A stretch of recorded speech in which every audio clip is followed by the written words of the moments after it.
This episode is for the mom who's brilliant in every way, running at full speed, holding everything together for everyone. And somewhere in the back of her mind, behind all of it, there's the thing that she hasn't started yet.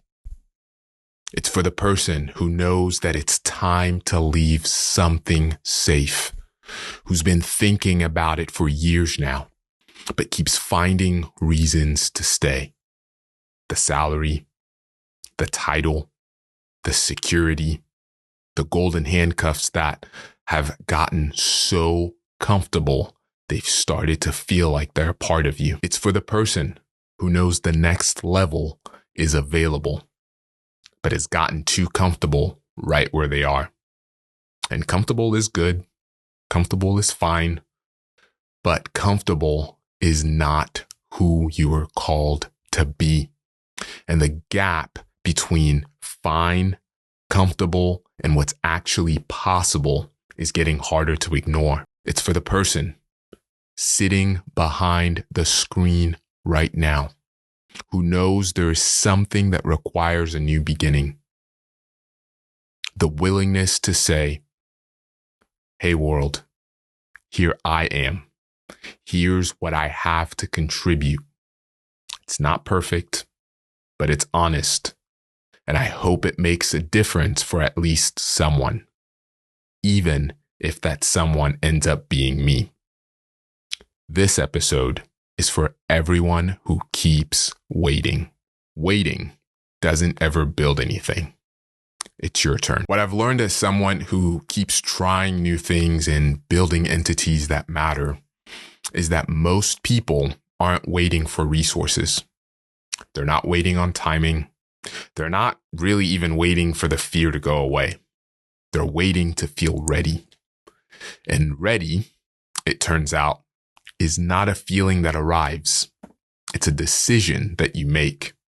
And until you make it, there will always be something, some perfectly good, reasonable reason to wait a little longer. But I want you to realize that the timing will never be perfect. The resources will never feel like they're enough. The fear will not go away before you start. Think about it this way. I heard it from Seth Godin. Everyone who runs a marathon gets tired.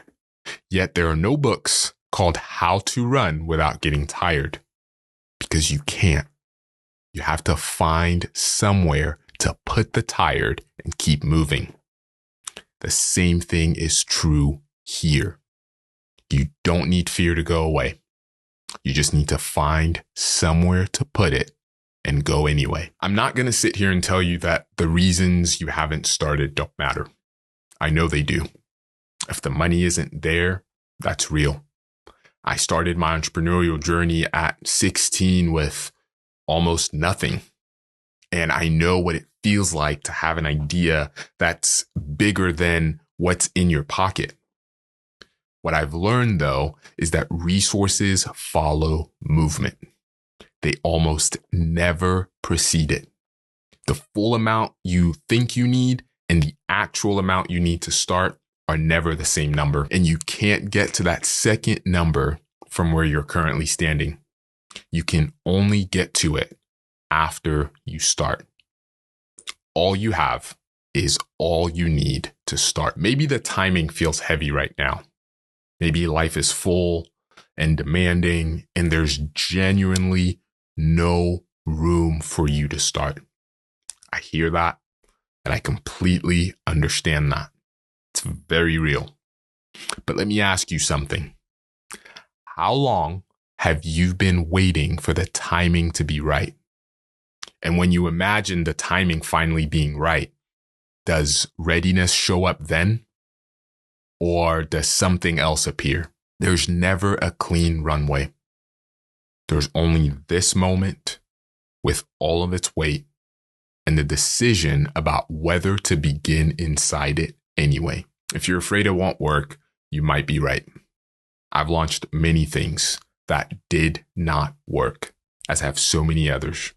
I'm talking about things that I believed in completely that failed in ways that I did not know possible, in ways that were expensive, in ways that were visible, in ways that were painful. But failure is the teacher that taught me that you cannot learn what it teaches from the outside. You can only learn from it by being in it. And not starting, that has a cost too. It just doesn't send you a bill right away. It quietly collects in the background, in the distance between who you are and who you were supposed to become. That right there made me decide that I would rather fail at something real than succeed at staying safe. And that brings me to something that I want to say clearly, because I really believe it matters and you may need to hear it. You don't need to be brave to do this. Brave is often a word that we use to describe other people. People who are apparently in a better place, better equipped, more ready, more something than you currently are. When we call something like showing up an act of bravery, we imply that it's not for everyone. And in that, we leave a door for ourselves. An excuse to say, I don't have the courage to begin. You don't need it. Because this isn't about bravery. It's not risky in the way that we think it is. What it requires isn't courage. It's clarity. The clarity to see that the fear you're feeling isn't a signal that you're doing the wrong thing. It's a signal that this is a real thing. You don't need a permit. You don't need a blessing. You don't need a track record that's even longer.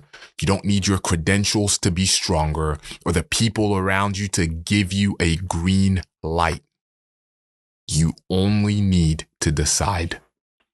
And then go. Let's actually go one level deeper, because I think there's something underneath all the practical reasons that doesn't get talked about enough.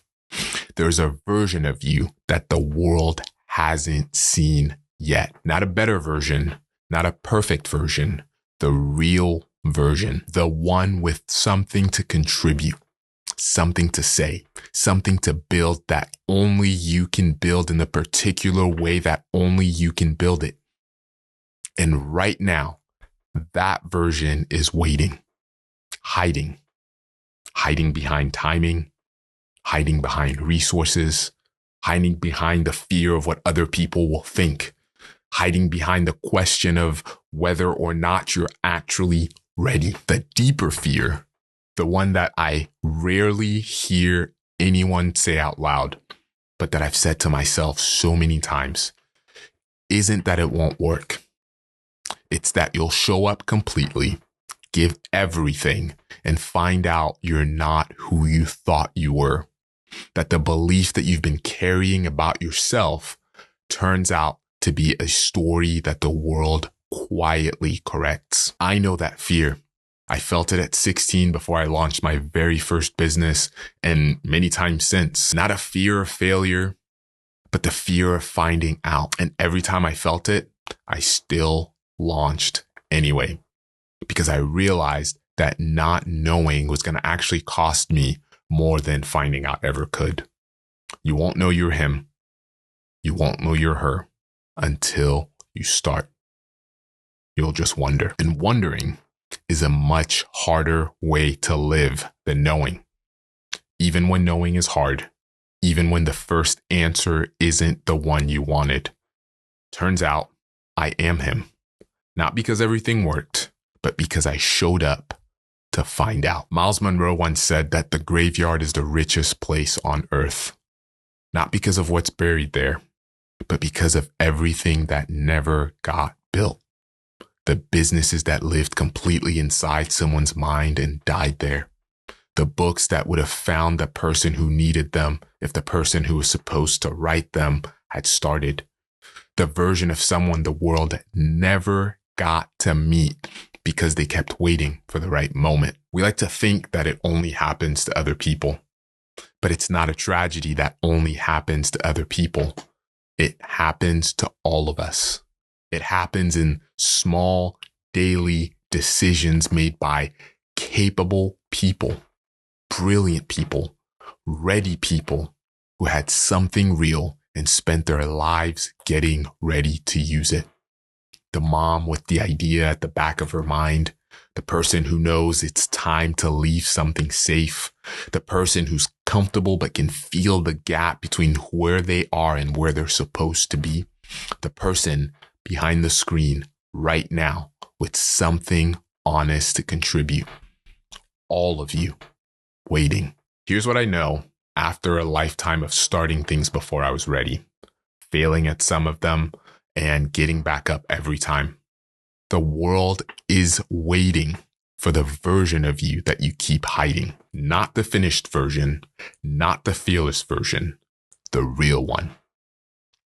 Que sera, sera. It's French for whatever will be, will be.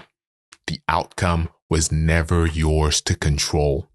What is yours to control is the only thing that has always been yours to control. That's the decision to show up. All you have is all you need.